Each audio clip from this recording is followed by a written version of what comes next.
Hello everyone. So again we are here with a new live session with Bhakti.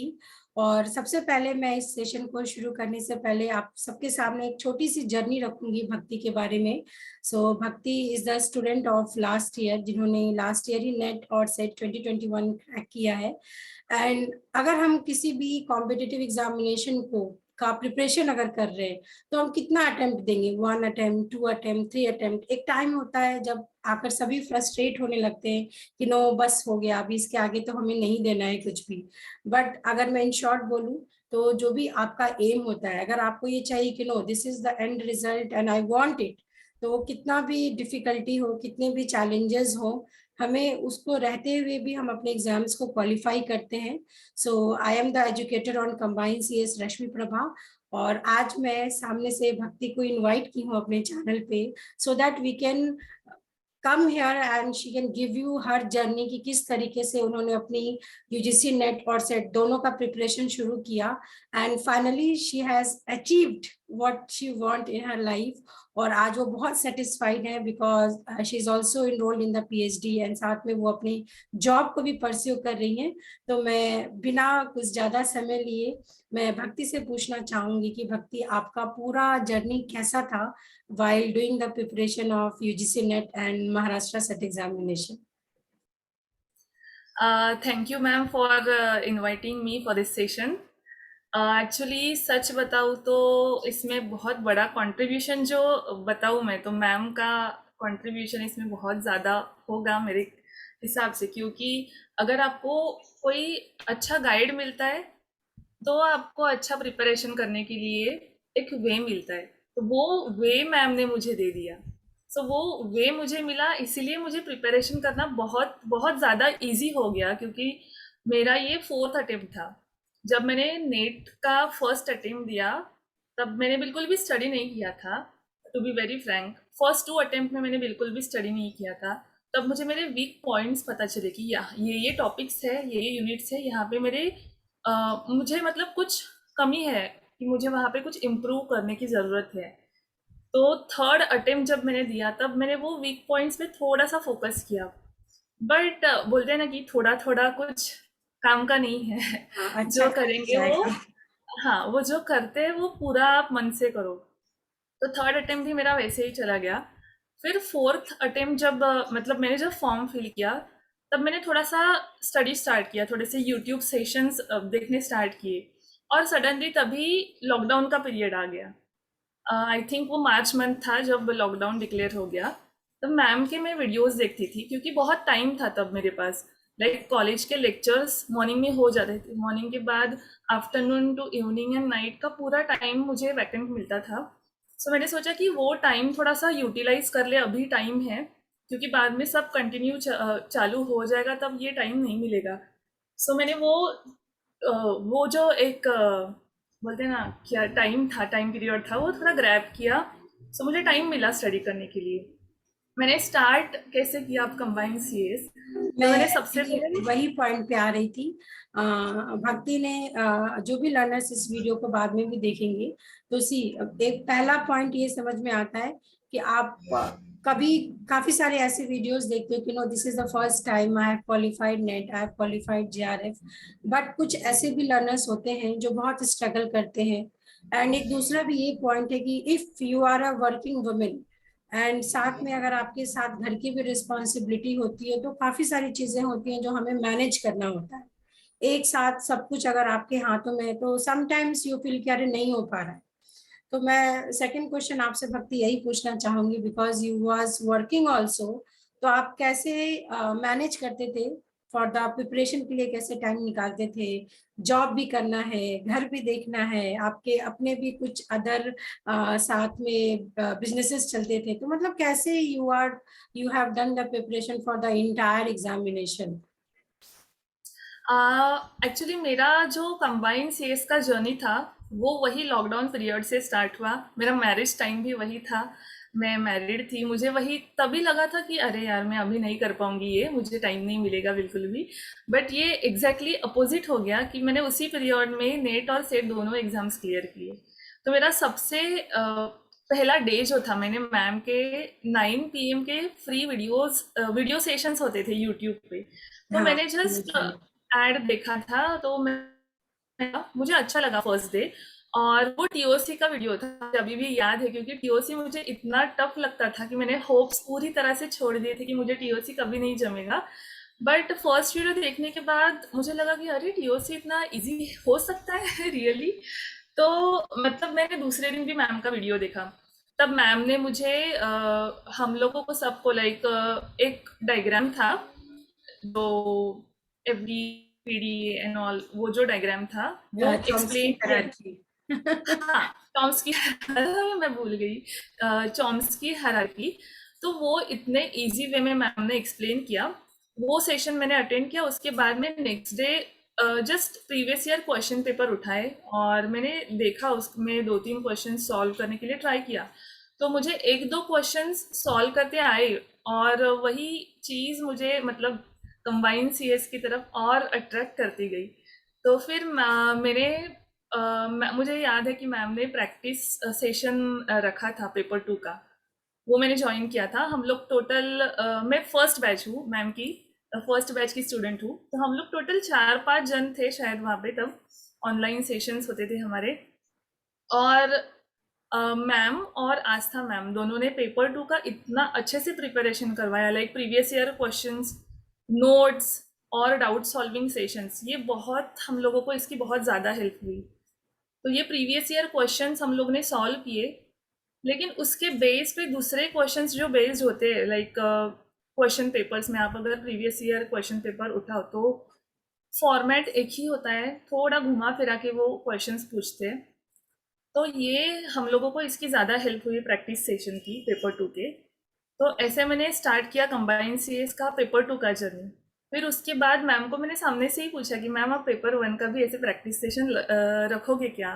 तो ma'am was like हाँ मुझे रखना है, but देखते हैं। तो सडनली मैम ने थोड़े दिन के बाद बताया कि या प्रैक्टिस सेशन रखना है पेपर 1 का। मैंने कुछ भी नहीं सोचा, मैंने सीधे वो ज्वाइन कर लिया।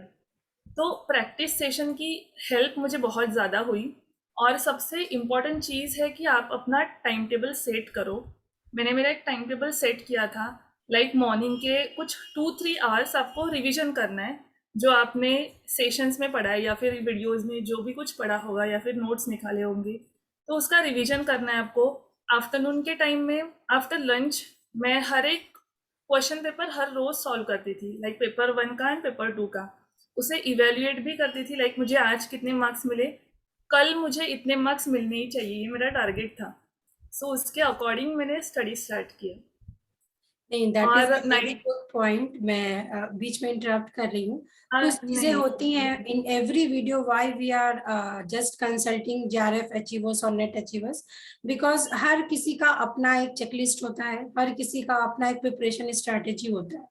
ये बहुत इंपॉर्टेंट है। अगर आप ये सोचकर अगर आप एग्जाम दे रहे कि नहीं होना है होगा, नहीं होना होगा नहीं होगा, तो ये बिल्कुल भी रॉन्ग अप्रोच है। बिकॉज मुझे ऐसा लगता है कि नहीं, अगर क्वालिफाई करना है और अगर आपने एक बार भी सोच लिया तो फिर उसके लिए हमें आगे बढ़ना ही है। फिर नहीं होने का सवाल नहीं आना चाहिए आपके मन में, बिकॉज वो आपको पीछे ही खींच कर लेके जाएगा, आप आगे नहीं बढ़ पाओगे। दूसरा फिर ये इम्पोर्टेंट बात है कि आप कहीं से भी पढ़े, either you are doing self study या आप किसी कोर्स को ज्वाइन करते हैं, या फिर अगर आप सेल्फ स्टडी करें किसी मेंटोर के अंडर गाइडेंस में अगर आप पढ़ रहे हो, तो बहुत इंपॉर्टेंट होता है जो एक्सपीरियंस्ड है और जिन्होंने रिसेंटली इन एग्जाम्स को क्वालिफाई किया है, उनका लेवल एक अलग होता है सोचने का। बिकॉज एग्जामिनेशन के पैटर्न चेंज हो गए हैं, एग्जामिनेशन में क्वेश्चन कैसा पूछ रहा है, पैटर्न एनालाइज करना बहुत इंपॉर्टेंट है। और एज अ एजुकेटर मुझे पता है हम तो पढ़ा देंगे, कोर्स कंप्लीट कराएंगे और अपना 200% देंगे on each and every individual student, but ultimately student का क्या कंट्रीब्यूशन है, ये बहुत इंपॉर्टेंट फैक्टर है। आपको ये समझना पड़ेगा कि सिर्फ कोर्स ले लेने से नहीं एग्जाम क्लियर होता है, आपने अपना कितना एफर्ट डाला। जैसे अगर मैं भक्ति की बात करूंगी, आई गेस भक्ति ने कभी भी कोई लाइव क्लासेस को मिस नहीं किया।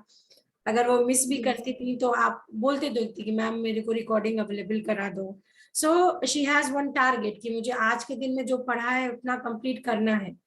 और जैसा उन्होंने बोला हर किसी को अपना एक चेकलिस्ट बनाना है कि हाँ आज के पूरे दिन में मुझे ये करना, और टिक मार्क कर लिया कि ये मैंने कंप्लीट किया।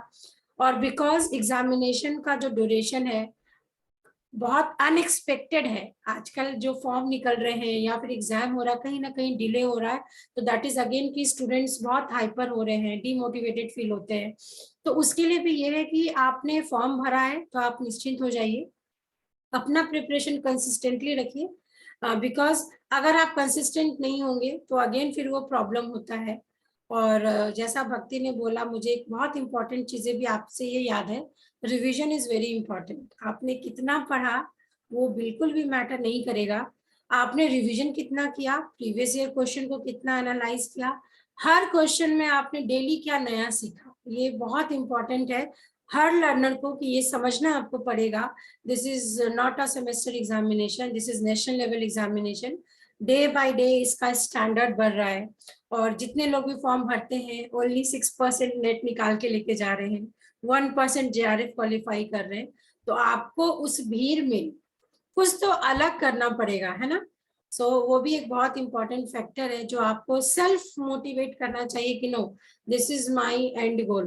तो मैं भक्ति सेकंड आपसे ये पूछना चाहूंगी कि बीइंग प्रोफेशनल आप कैसे टाइम को मैनेज करते थे, मतलब अपना भी पढ़ना है, लाइव क्लासेस भी अटेंड करना है, जॉब भी करना है, वो आपने कैसे मैनेज किया? एक्चुअली मैनेज कैसे किया ये बताया जाए तो वो जो पीरियड था लॉकडाउन का उसका मुझे बहुत ज़्यादा हेल्प हुआ।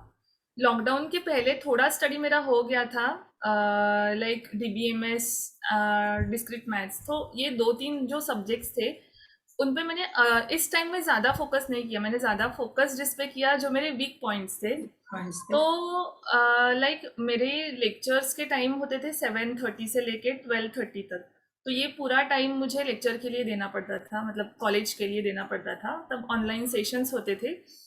बट फिर मैंने क्या किया कि जस्ट लेक्चर खत्म होने के बाद तुरंत मैंने नेट का स्टडी वैसे ही चालू रखा, मतलब मैंने ऐसे सोच लिया कि 7:30 to 1:30 मेरे कॉलेज का टाइम है और वो मुझे बिजी ही रहना है। सो 12:30 को जैसे मैं फ्री होती थी, एक तो मैं क्वेश्चन पेपर सॉल्व करती थी, नहीं तो जो भी कुछ डाउट्स थे वो नोट एटलीस्ट करके रखती थी, तो वो 1 आवर में बिल्कुल भी वेस्ट नहीं करती थी।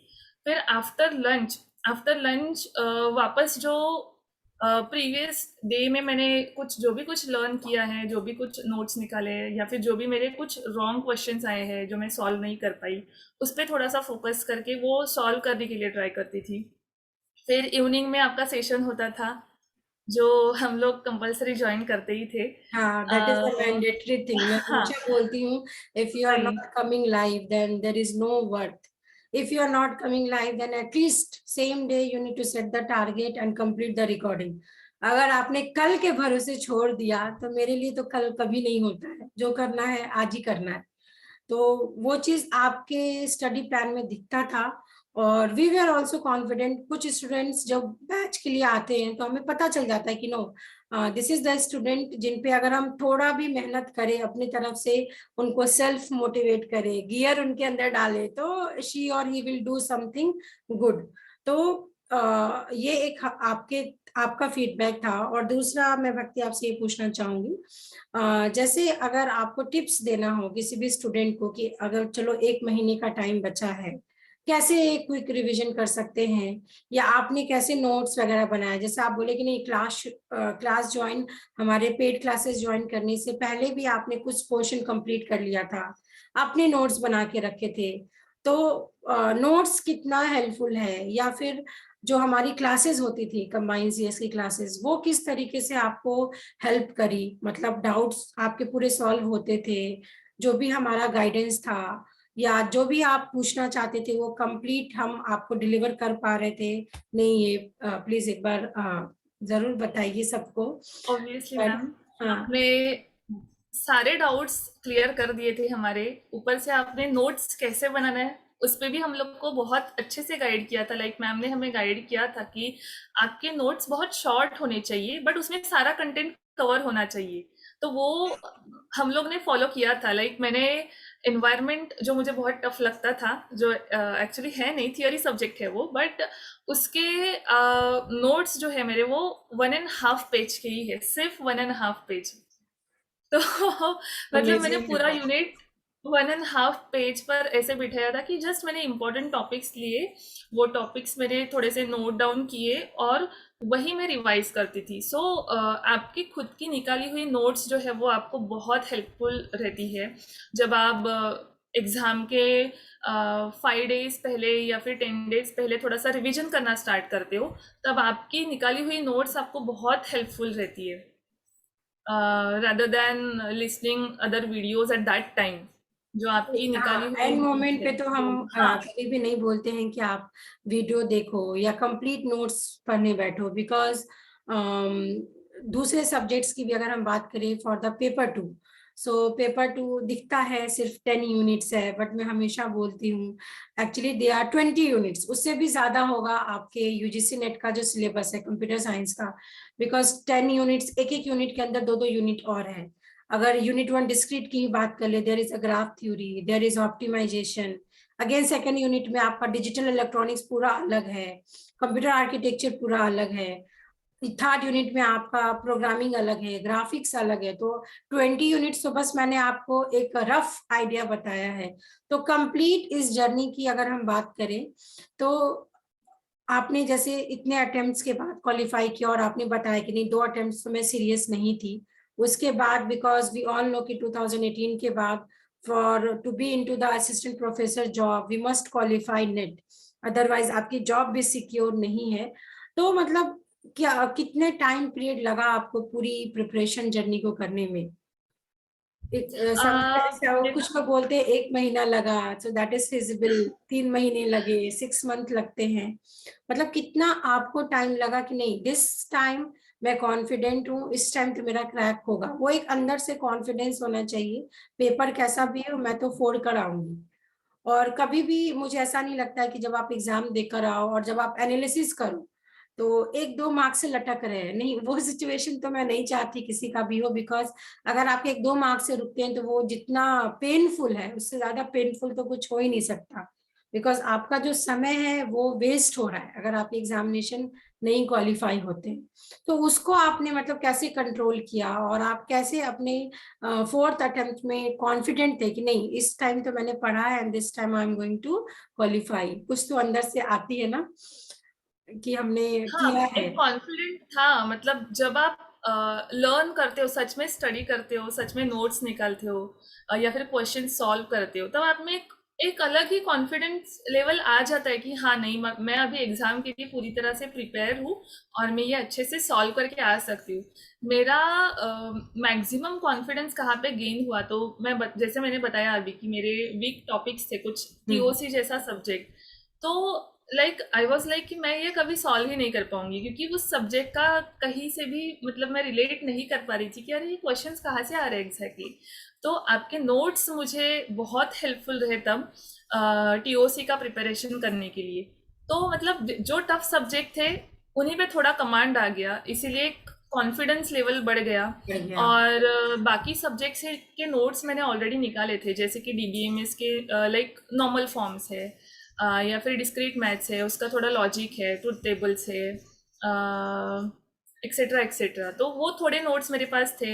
या फिर ऑपरेटिंग सिस्टम है जिसके अल्गोरिदम्स है, page scheduling algorithm, like that. तो वो नोट्स मेरे पास ऑलरेडी थे, उनका मैंने सिर्फ रिवीजन किया और जो मैंने नया पढ़ा था उस पर ज़्यादा फोकस करके उसकी प्रैक्टिस ज़्यादा की। तो प्रैक्टिस बहुत मैटर करती है आपको। और जैसे कि ये मेरा 4th अटेम्प्ट था, तो ऐसे बिल्कुल नहीं सोचना है आपको कि अरे मैंने इतने टाइम एग्जाम दिया फिर भी क्लियर नहीं हो रहा है। आपका फेलियर ही आपको सक्सेस में कन्वर्ट करना है।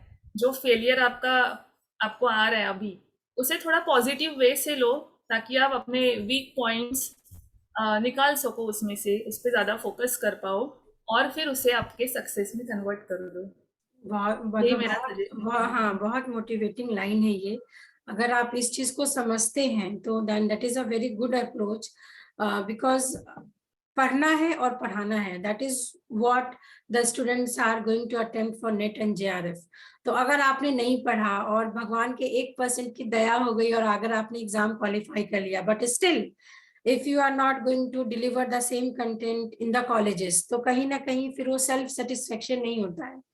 बट अगर आपने पढ़ा है एंड यू आर कॉन्फिडेंट कि no now I can teach this topic to the entire world, तो वो अपने आप में रहता है कि अगर आपका एग्जाम भी नहीं क्वालिफाई हुआ but still you are confident कि मेरी इस सब्जेक्ट पे पकड़ बहुत अच्छी हो गई है।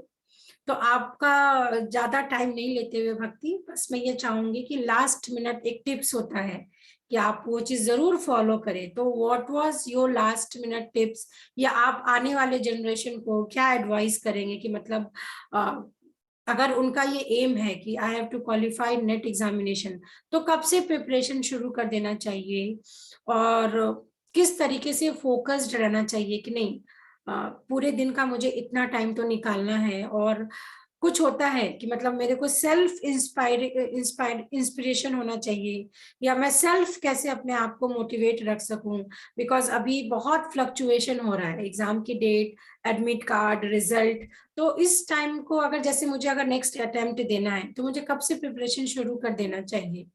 तो so what is your last minute tips? Preparation के लिए वैसे देखा जाए तो टाइम खुद पे डिपेंड है, आप कितना मतलब ग्रैब कर रहे हो, कितना फास्ट आप उसे समझ रहे हो, कितना फास्ट आप उसे सॉल्व कर पा रहे हो। बट मेरे ख्याल से 6 मंथ्स आर इनफ। अगर आप डेली 6 to 7 आवर्स आपके दे रहे हो उस स्टडी के लिए, तो 6 मंथ्स आपको इनफ है। वो 6 to 7 आवर्स जो आप डेली दे रहे हो उसे डिवाइड कर दो, लाइक 3 पार्ट्स में डिवाइड कर दो। जैसे कि मैंने बोला, revision, paper solving and notes, ऐसे 3 पार्ट्स में उसे डिवाइड कर दो। तो फिर आपका स्टडी सच में बहुत अच्छा होगा, आपके नोट्स निकलेंगे, आपको आपके वीक पॉइंट्स पता चलेंगे, आपका पाईक्यूज आप जितने सॉल्व करोगे उतना आपको ज़्यादा हेल्प होगी।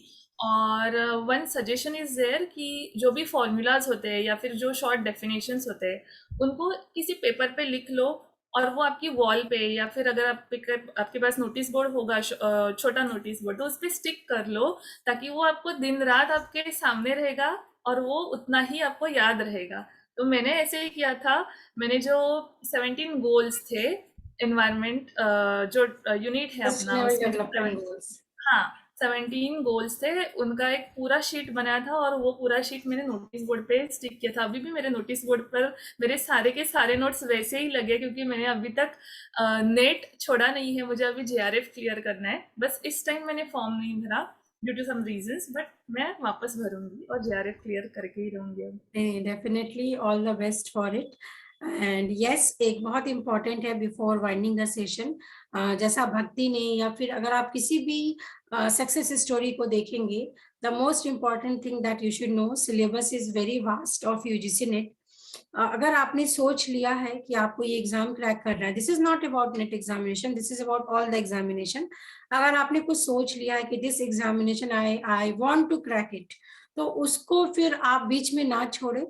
और कंसिस्टेंट होना बहुत ही इंपॉर्टेंट है अपने स्टडी में। और अगर आप ये सोचते हैं कि मेरा 100% सिलेबस कंप्लीट होगा, then I am going to revise और then I am going to start previous year question, तो again that is a bad approach. Because smart strategy ये बोलती है कि आपने एटलीस्ट अपने पोस्ट ग्रेजुएशन में, ग्रेजुएशन में अपना मेन पेपर पढ़ा है। तो अगर आप एक बार क्विकली ये देखते हो कि okay this are the recent year patterns of examination, तो आपको एक क्विक हाईलाइट मिलेगा कि इस तरीके से मुझे स्टार्ट करना है। तो मैंने आज के दिन में ये टॉपिक पढ़ा, आज के ही दिन में मुझे उसके क्वेश्चंस लगाने हैं। और अगर मैं नहीं लगा पा रहा हूँ या नहीं लगा पा रही हूँ, then what is the reason, वो एक गैप आइडेंटिफाई करना है। So that is a very simple strategy. और इसी होप के साथ हम आगे बढ़ेंगे कि आपका जेआरएफ भी क्वालिफाई हो। एंड यस, कभी भी कुछ भी इन फ्यूचर अगर आपको ऐसा लगे, you can come to us, discuss to us, we are always there as a team. और कभी हमने ये सोच के नहीं पढ़ाया कि नहीं this is a student, we have a very good relationship with all the students. और हम यही कोशिश करते हैं कि एटलीस्ट कुछ तो आप सीख कर जाए। पढ़ाई एक बहुत अलग चीज हो गई, पढ़ाई के साथ साथ होता है एक लाइफ लेसन्स भी हम लर्न करें। मैं भी कुछ सीखूं आप लोग से, आप भी कुछ सीख के जाओ। और बहुत अच्छा लगता है मुझे जब आउट ऑफ इंडिया से भी अब हमारे स्टूडेंट्स जुड़ने लगे हैं, तो सब लोग अपने चीजें शेयर करते हैं। So that is again a very good thing. So कुछ लगता है कि हाँ हमने हमने भी अचीव किया है।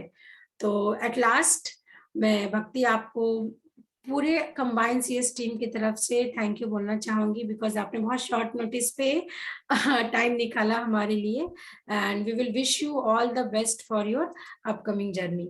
Thank you Thank so you so much much. for giving us time and sparing with us your entire journey of NET as well as Maharashtra set examination, and all the best. Thank you so much, ma'am. Thank you so much for your guidance again. Thank you.